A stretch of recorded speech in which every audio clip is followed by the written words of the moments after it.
Dober dan, spoštovana gospa direktorica, minister, ostali visoki gostje, stanovalke in stanovalci doma. Vse prav prisrčno pozdravljam. Tukaj sem bil, gospa direktorica, konec aprila in sem zdaj vnovič. In ker niste izpolnili moje želje, da bi me v tem času obiskali, jo ponavljam. Prosim, ko bodo vaše varovanke in varovanci pri volji, da obiščejo predsedniško palačo, se bomo za njih prav posebej potrudili. Danes sem tukaj ob imenitni priložnosti, ob pomembnem dogodku, morda prelomnem, morda ne samo ustvarnem, ampak tudi v simbolnem smislu. Gre za akcijo, ki ni plemenita samo v tem, da poskuša neke veščine predstaviti starejši generaciji in jo usposobiti, ampak, če smem reči, za nujen ukrep, za življenjsko potreben ukrep. Jaz se spomnim časov ob začetku epidemije, ko sem zaslutil, tudi zaradi mojih domačih družinskih razmer, potrebo ljudi v domovih za starejše, da bi dobili obiske.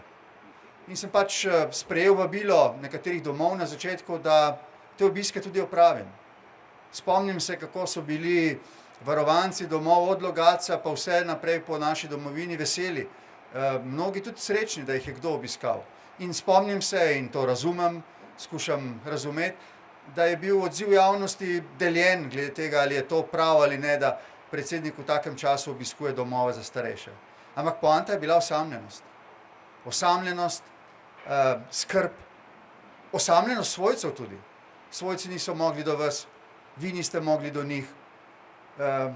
Vaši najbližji so bili prikrajšani za skrb za vas, vas je skrbelo za njih in dostikrat je manjkala čisto osnovna komunikacija. In dostikrat telefon ni zadoščal za to, da bi se pokazalo vse te skrbi in tolažbe in vse, kar sodi zraven. Zdi se mi, ne da bi precenjeval digitalno pismenost, da v bistvu lahko ona ne samo zdaj v času epidemije in po njej, ampak tudi sicer v novem svetu, svetu novih tehnologij našega medsebojnega razumevanja, komuniciranja, v bistvu premaga neko vrzel osamljenosti. In to, da se je Simbioza odločila o pomoči Googla, da priskoči v tem smislu na pomoč in, če smem reči, pomaga pri digitalni pismenosti, je vsega spoštovanja in občudovanja vredno.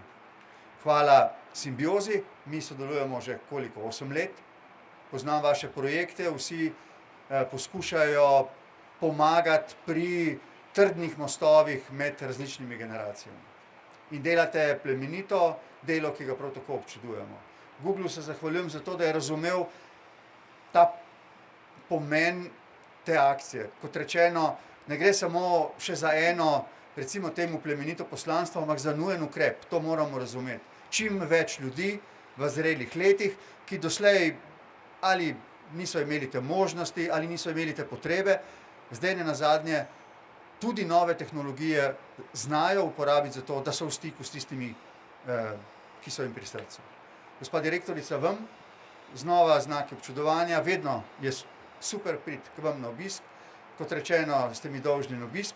Ministru pa se zahvaljujem za to, da je prevzel nehvaležno delo v takem nehvaležnem času, toda kot smo ugotovila, ko ste me obiskali in sem vam za vaš obisk in predstavitev vašega dela hvaležen.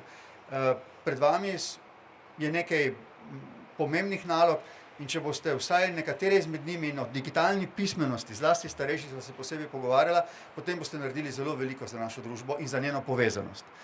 Ne gre samo zdaj za neko frazo o povezanosti, ampak za čisto stvaren v bistvu ukrep, ki bo omogočal, da se bomo sploh med seboj slišali, se pogovarjali in se tudi na nek način v tem smislu razumeli, ostali povezani, ne glede na to, kaj nas čaka, pa zato sami nismo krivi.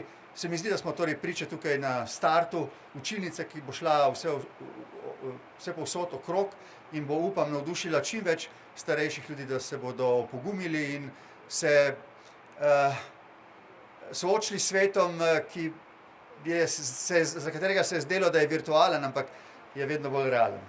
Čestitke vsem, super dogodek, hvala, ker ste bili znova tako prijazni jaz pa vas čakam v predsedniški palači, da me obiščete. Hvala lepa vsem.